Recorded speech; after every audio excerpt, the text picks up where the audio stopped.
अस्सलाम वालेकुम। मेरा नाम मोहम्मद इम्तियाज़ है। वीडियो सीरीज़ का जो सिलसिला शुरू किया है, उसकी आज जो है एक और वीडियो आपके साथ शेयर कर रहे हैं। आज का जो हमारा मौजू है, जिस पे हम थ्रू आउट द वीडियो बात करेंगे, how to choose a career. बड़ा ही सेंसिटिव टॉपिक है और बहुत ही टर्निंग पॉइंट वाला टॉपिक है। इस पे मेरे साथ मेरे प्यारे दोस्त कामरान है। कामरान से कुछ उसके पॉइंट ऑफ व्यू लेते हैं और आज वो कैसा फील कर रहे हैं, फिर फर्दर इस टॉपिक पे बात करते हैं। जी कामरान। हाँ, अस्सलाम वालेकुम इम्तियाज़ भाई। उम्मीद वालेकुम है आप सलाम। खैरियत से होंगे। अल्हम्दुलिल्लाह। और टॉपिक तो बड़ा मतलब क्रिएटिव टॉपिक है। मतलब ये एक जनरल इशू भी समझ लें इसको, ये जनरल इशू की तरह ही हाईलाइटेड होता है ये जी हमारी जी, सोसाइटीज़ में। ऐसे ही। तो ये मतलब मेरे ख्याल से बहुत ज़्यादा इम्पेक्ट करती है ये चीज़ ना, जो आप करियर चूज़ का कहते हैं ना। करियर चूज़ का एक टर्निंग पॉइंट होता है लाइफ का, जिसमें बिल्कुल वो ऐसे ही। डिसाइड करता है कि मतलब कहाँ आपको फर्दर मूव करना है, या जिसमें आप पैशनेट हों, ज़्यादा आपका पैशन हो जिस चीज़ में, उस चीज़ को आप मतलब किस तरह टैकल करते हैं, उसकी किस तरह प्रिपरेशन करते हैं। सबसे ज़्यादा किसी चीज़ पे अगर जिसका आपका इंटरेस्ट हो ना, सबसे पहले उसकी प्रिपरेशन बहुत ज़रूरी है। अमन, अगर हमारी जी जी, जी, जी, आप आप कंप्लीट बोलें। करें। मैं कह रहा था अगर हमारी सोसाइटी में अगर देखा देखा जाए, तो हमारी सोसाइटी में जो सबसे ज़्यादा वाइटल रोल जो प्ले करते हैं ना, वो पेरेंट्स होते हैं। बिल्कुल सही और कह रहे अगर हैं। किसी की मतलब सक्सेस या किसी के फेलियर में हमारी सोसाइटी में 50 से 60% पेरेंट्स का मतलब उसमें इन्वॉल्वमेंट होती है। बिल्कुल, क्योंकि ये जो आप बात कर रहे हैं, ये अगर इसको डेटा वाइज भी अगर इस बात को देखा जाए, तो बच्चा अगर स्कूल में 5 से 6 घंटे और उसके बाद ट्यूशन सेंटर्स और बाकी जो कोचिंग्स हैं उनमें अगर कुछ वक्त गुजारता है, तो मैक्सिमम टाइम जो है वो अपने पेरेंट्स के साथ गुजारता है। अच्छा कामन, इस पे जो है ना मजीद कुछ अगर आप डिटेल पेश करें कि हाँ, अगर कोई बंदा अपनी लाइफ में कोई करियर चूज करता है, तो उसमें बिहाइंड द सीन या बिहाइंड द स्टोरी कौन से ऐसे लोग होते हैं या कौन से ऐसी बातें होती हैं जो उसे वो फैसला लेने पे जो है कहते हैं कि मोटिवेट करती है या मजबूर करती है। तो थोड़ा इस बारे में कुछ बताना चाहेंगे आप ऑडियंस को। जी बिल्कुल। इंदिरा साहब देखें, एक मैं आपको एक बात बताऊं, बड़े मतलब एक जब पेरेंट्स होते हैं ना, जब उनकी मतलब कोई भी उनका बेटा होता है, उनकी बेटी होती है, वो जी, फीडिंग जब बचपन से स्टार्ट करते हैं ना, तो इस तरह फीडिंग स्टार्ट करते हैं कि वो कहते हैं कि मेरा बेटा तो डॉक्टर बनेगा। बिल्कुल ऐसा है। तो ऐसा है। अब वो जब खिलौनों की दुनिया से निकल के जब स्कूल की किताबें या बुक्स हाथ में पकड़ता है, तो उसे जहन में बस ये होता है कि मुझे डॉक्टर बनना है। अब उसको दुनिया की दूसरी किसी चीज़ और दूसरी किसी फील्ड के बारे में नॉलेज ही नहीं होती। वो कहता है मेरे फादर ने मुझे कहा था डॉक्टर बनना है, तो I will be a doctor in future. अच्छा। अच्छा कमरा, तो सिर्फ जी, पेरेंट्स को इसका जो है जिम्मेदार ठहराना, क्या सोसाइटी इसमें रोल प्ले नहीं करती? नहीं, मैं सोसाइटी की तरफ भी आ रहा हूँ ना। जी जी, अच्छा। फर्स्ट जो मतलब फर्स्ट जो मतलब स्टेप होता है किसी भी मतलब बच्चे का, वो उसके घर से ही स्टार्ट होता है। ठीक है। अगर उसके मतलब पेरेंट्स एजुकेटेड हैं, जी तो जी, भी उसके लिए मसला है, क्योंकि जब एजुकेटेड पेरेंट होते हैं ना, जो इतने ज़्यादा एजुकेटेड नहीं होते लेकिन एजुकेटेड ही होते हैं, लेकिन उसमें ये है कि वो जब किसी को अपने मतलब किसी बच्चे को गाइड करते हैं, तो वो कहते हैं मेरा बड़ा होके बेटा डॉक्टर बनेगा। उसके फीडिंग करते रहते हैं कि डॉक्टर बनेगा, डॉक्टर बनेगा, डॉक्टर बनेगा। जब वो मतलब प्राइमरी से निकलता है, तो उसको थोड़ा विजन खुलता है कि नहीं यार, उसका इंटरेस्ट तो मशीनों में, उसका इंटरेस्ट तो मतलब इंजीनियरिंग साइड पे है, उसका ठीक है। इंटरेस्ट तो आईटी साइड पर है। लेकिन वहाँ से प्रेशराइज घर की तरफ से कि डॉक्टर बनेगा, डॉक्टर बनेगा, डॉक्टर बनेगा, वो जो कैंडिडेट होता है ना, वो कोलैप्स होता है अच्छा कमरन। और वो फेलियर की जी, तरफ जाता है। ठीक है। कमरन, मुझे मैं भी कुछ ऐसे सर्वेस या कुछ इस तरह की रिपोर्ट्स अक्सर जो है ना शाया होती है, इंटरनेशनल इस तरह के सर्वेस होते हैं जो कि स्टूडेंट्स के करियर पे इम्पैक्ट होने वाली चीज़ों पे शाया होते हैं। तो इत्तेफाक हुआ कुछ पढ़ने का, तो उसमें ये जो आप बात कर रहे हैं ना, तो उसमें कुछ फैक्टर्स मेंशन थे, जिसको मैं यहाँ कोट करना चाहूँगा, जो जिससे आप शायद रिलेट भी कर सकें कि पेरेंट जो है वो बाकी पेरेंट्स को देखकर ही मोटिवेट होते हैं कि हमारे बच्चे को भी यही फील्ड करनी चाहिए ताकि वो उसमें आगे बढ़े। फिर सोसाइटी एक फैक्टर है कि सोसाइटी जो है वो भी इन्फ्लुएंस करती है, क्योंकि हम दुनिया की चकाचौंध जब देखते हैं तो जाहिर है हम उससे इन्फ्लुएंस होते हैं। और फिर उसमें कुछ ऐसी मिसालें होती हैं हर खानदान में, हर सोसाइटी में, कि जो वेल सेटल होते हैं। देखिए आप अगर कोई कहते हैं कि फेसबुक का जो फाउंडर है या स्टीव जॉब्स या बिल गेट्स है, देखिए ये कितनी इतनी दुनिया की आबादी में से ये चंद लोग हैं जिनको आप कोट कर सकते हैं। तो इनकी मिसाल देकर आप अपने बच्चे को प्रेशराइज नहीं कर सकते, और आप अपनी नहीं जो मैं आपकी सॉरी आपकी बात कट करूंगा यहाँ पे। जी जी जी जी 3 फैक्टर होता है ना, 3 फैक्टर होते हैं, जिसमें से पहला फैक्टर आपको पेरेंट्स का मैंने बताया, जी जी ठीक है। दूसरा सोसाइटी का, तीसरा रिलेटिव्स का। इन जी तीन का कॉम्बिनेशन है, इन तीन का पूरा एक कॉम्बिनेशन है, और इन तीनों का कॉम्बिनेशन मिलके ही किसी कैंडिडेट को या किसी को भी मतलब वो कोलैप्स करता है।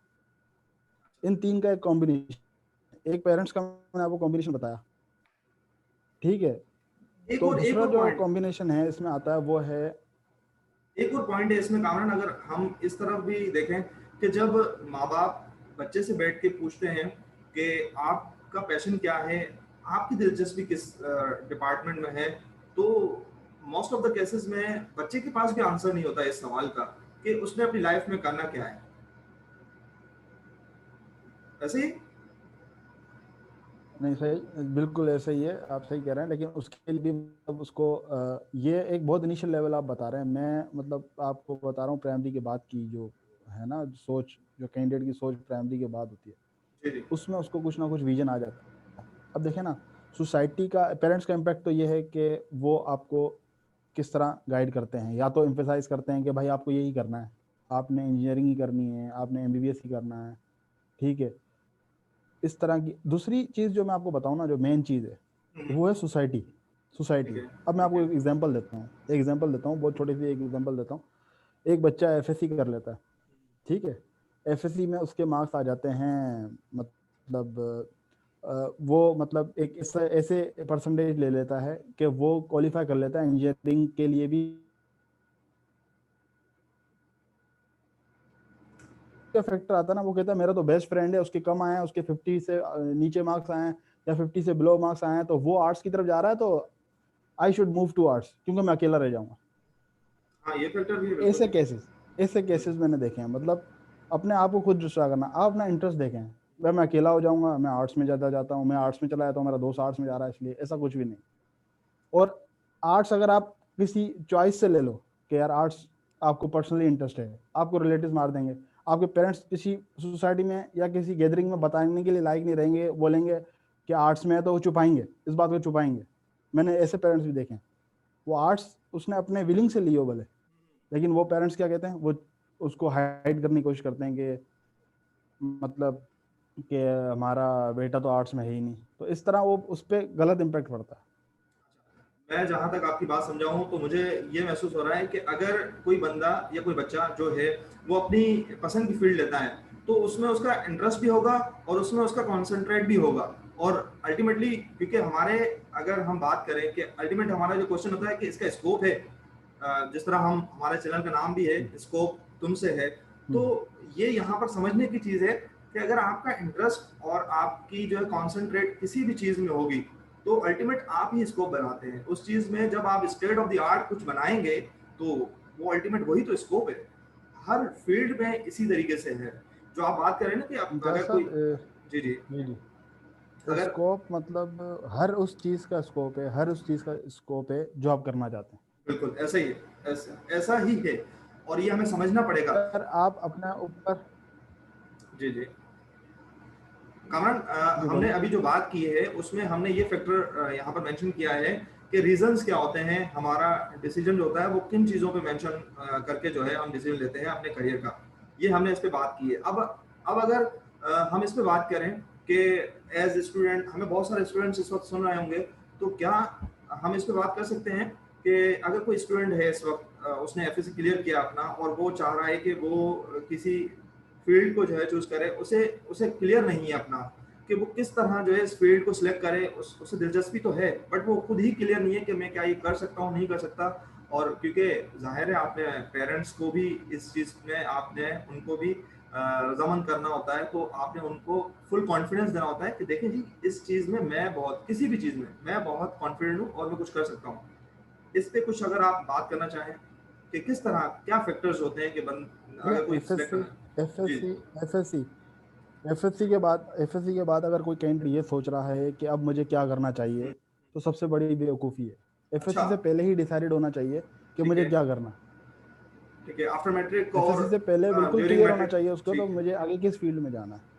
ठीक है, एफएससी के ठीक है। बाद अगर सोचा तो तब वो डिस्ट्रॉय कर चुका है तब तक अपने आप वो को। लेट है, काफी मतलब लेट है। वो फिर जो भी करेगा वो, हाँ, वो फिर जो भी करेगा वो अपने पैशनेट होके नहीं करेगा, उसका पैशन वो नहीं होगा, वो जो भी करेगा मजबूरी में करेगा फिर वो। तो ये है कि किसी चीज़ का अगर दिमाग में, या किसी चीज़ का अगर दिमाग में ये कॉन्सेप्ट बिठा लिया, देखिए किसी चीज़ की ना प्रिपरेशन सबसे पहले होती है। ठीक है, प्रिपरेशन के बगैर या मैं कर लूंगा एट द टाइम में कर लूंगा, एट द टाइम में कर लूंगा, ऐसा कुछ भी नहीं होता।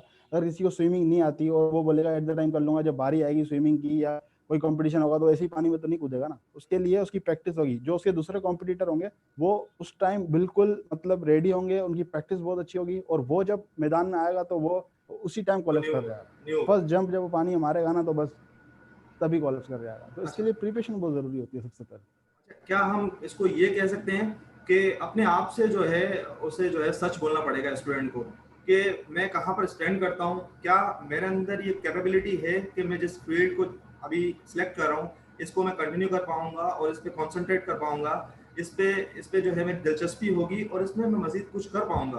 क्या हम ये कह सकते हैं कि स्टूडेंट को पहले तो अपने आप से सच कहना पड़ेगा, मतलब वो बैठे अपने अपनी काउंसलिंग करे और फिर वो अपने पेरेंट्स को अपना सच बताए कि जी ये फील्ड जो है ये बहुत रिस्की है, इसमें मेरे चांसेस 10% है, अगर ये रिस्क मैं नहीं लेना चाह रहा। अगर आप कहते हैं, क्योंकि स्पॉन्सर तो आप ही करेंगे, तो अगर आप कहते हैं कि मैं ये फील्ड सिलेक्ट करूं तो इसके चांसेस 5 से 10% है सक्सेस के, क्योंकि जब आपकी दिलचस्पी नहीं होगी, आप कंसंट्रेट नहीं करेंगे उस चीज पे, तो अल्टीमेट वो चीज जो है it is not going far away. तो मैं तो ये समझता हूँ कि पहले स्टूडेंट को जो है, ये मेरी अपनी इंडिविजुअल राय हो सकती है कि स्टूडेंट को अपने आप से सच्चाई जो है वो फेस करनी पड़ेगी उसे। क्या कहते हैं जी कामरान इस बिल्कुल पे? इम्तियाज, जी जी बिल्कुल सही कहते हैं। इससे सबसे पहले ना अपने आप से सिंसियरिटी बहुत ज़रूरी होती है। हम्म, जब इंसान अपने आप से सिंसियर होता है ना, किसी भी पॉइंट ऑफ व्यू से, करियर के पॉइंट ऑफ व्यू से, करियर ग्रोथ के पॉइंट ऑफ व्यू से, किसी पॉइंट ऑफ व्यू से अगर अपने आप से सिंसियर होता है ना, तो उसके लिए मुश्किलात हर चीज़ में है, उसके लिए रेजिस्टेंस कम हो जाती है, मिनिमम रेजिस्टेंस हो जाती है। जितना वो सिंसियर होगा उतनी रेजिस्टेंस कम होगी। बिल्कुल, अगर वो बिल्कुल डाइवर्ट होता है कि यार मैं ये भी कर लूंगा, ये भी कर, ये भी कर लेता हूँ, ये भी कर लेता हूँ, कि मतलब फ्रेम ऑफ माइंड होता है ना, वो डिवाइडेड होता है, हर चीज़ में डिवाइडेड होता है, तो फिर वो अपना गोल, अपना विजन भूल जाता है। अच्छा, बहुत ही एक अच्छा पॉइंट मुझे याद आया है। गालिबन मेरे मेंटोर्स हैं, बड़े सर महमूद पठान साहब और सर रोशन आलम साहब, उन्होंने मुझे ये चीज़ समझाई थी कि बेटा, अगर जो आप काम कर रहे हो वो आपको समझ में आ रहा है तो ये आपका स्मार्ट वर्क है और वो ही आपका पैशन है। और जो काम आप कर रहे हो वो आपको समझ में नहीं आ रहा और आप लगे हुए उस चीज में, मतलब एक तो आपकी दिलचस्पी बन के ही नहीं दे रही उस पर, ना आपका इंटरेस्ट डेवलप हो रहा उसमें, ना आप कॉन्सेंट्रेट कर पा रहे हैं, तो it means you are just doing hard work. And आपको सोचना चाहिए, इसमें डिसीजन को रिव्यू करने में कोई इशू नहीं है क्योंकि आपके करियर का इशू है। अगर आप अपनी अपनी लाइफ में 25 साल बाद जाकर कहते हैं कि यार मैंने वो फैसला अगर बदल लिया होता, इसमें कुछ भी नहीं है। आप अपना फैसला अगर आप ले चुके हैं और उसमें कुछ आगे बढ़ चुके हैं तो आप रिवर्स हो सकते हैं, इसमें कोई इशू नहीं है। लाइफ में कभी भी जो है लेट नहीं होता, अगर आपको बात समझ में आ गई।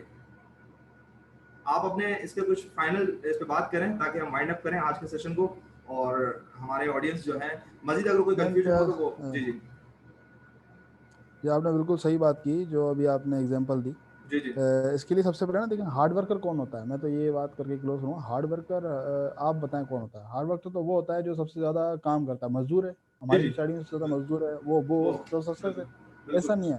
बिल्कुल। सेल्फ कॉन्फिडेंस आपको बिल्ड करना पड़ेगा, अपनी हम्म, जो पैशन होगा ना आपका, हम्म, उसके अगेंस्ट, पैशन के अगेंस्ट सेल्फ कॉन्फिडेंस बिल्ड करना पड़ेगा, कि जब आप कंपटीशन में अपियर हो तो आपको एक खुद की विजिबिलिटी हो, कि आप खुद को मतलब जज कर पा रहे हो कि हाँ यार, मैं अगर इधर आया हूँ तो कुछ करके ही आऊँ। इतना सेल्फ कॉन्फिडेंस बिल्ड हो जाना चाहिए आपके अंदर। ठीक है जी। आज की जो आज के सेशन की जो एंडिंग है वो एक छोटी सी कहानी है, वो सुनाते हुए करते हैं। और आपको इस टॉपिक से रिलेटेड या कोई और भी क्वेश्चन हो तो आप कमेंट सेक्शन में, ईमेल पे और इनबॉक्स में ज़रूर पूछ सकते हैं। और वो स्टोरी ये है कि आफ्टर कोई चीज़ अचीव करने के एक बाप जो है अपने बेटे को इनाम के तौर पे कोई क्लासिक गाड़ी देता है। क्लासिक गाड़ी इट मीन्स के कोई पुराने दौर की जो गाड़ी होती थी ना क्लासिक, इस तरह की कोई गाड़ी उसे गिफ्ट करता है और उसे कहता है कि इसे आप जो है मार्केट में लेके जाओ और देखो आज सेल करने की कोशिश करो, इसमें क्या आपको प्राइस मिलती है। तो वो बेटा वो कहता है यार गाड़ी अजीब सी गाड़ी है, इसकी क्या प्राइस मिलेगी मुझे। वो वहीं जो है ना अपना वर्डिक्ट सुना देता है, मगर उसके क्योंकि फादर ने कहा होता है तो वो जाता है मार्केट में। अब जब वो मार्केट जाता है और डिफरेंट शोरूम्स पे ट्राई करता है तो एज एक्सपेक्टेड उसको वही प्राइस जो वो उसने एक्सपेक्ट की होती है, क्योंकि वो नई गाड़ियां बेच रहे होते हैं। अच्छा, फिर वही मायूस होकर घर पे आता है, अपने फादर को बताता है पूरी स्टोरी, और फिर उसके फादर कहते हैं अच्छा ठीक है कोई बात नहीं, इसमें कोई भी इशू नहीं है। आपने क्या करना है, आपने यही गाड़ी लेकर जो एक्सपो क्लासिक होते हैं, यानी कि पुरानी कार्स के जो एक्सपोज होते हैं जहाँ पर उनको जो डिस्प्ले किया जाता है वहाँ जाओ आप लेकर। तो जब वो गाड़ी लेकर वहाँ जाता है तो कामरान वहाँ पर गौहर शनास जो होते हैं उस गाड़ी के असल जो समझने वाले लोग होते हैं वो मुंह मांगी कीमत देने को तैयार होते हैं। तो इस स्टोरी से जो मैंने अखज़ किया वो इन अ नटशेल ये है कि अगर सही चीज़ भी गलत जगह पर हो तो उसकी वर्थ नहीं होती। तो आप अगर अपनी बिल्कुल। वर्थ बनाना चाहते हैं तो अपने पैशन को फॉलो करें, चाहे वो जो भी डिपार्टमेंट है उसमें अपना काम करें, दिल लगाकर काम करें और इंशाल्लाह आपकी वर्थ होगी, क्योंकि स्कोप तुमसे है। इसी नोट पे आप तमाम जो है अपना ख्याल रखें, कोविड की सिचुएशन में अपने इर्द गिर्द लोगों का बड़ा ख्याल रखें। पाकिस्तान जिंदाबाद।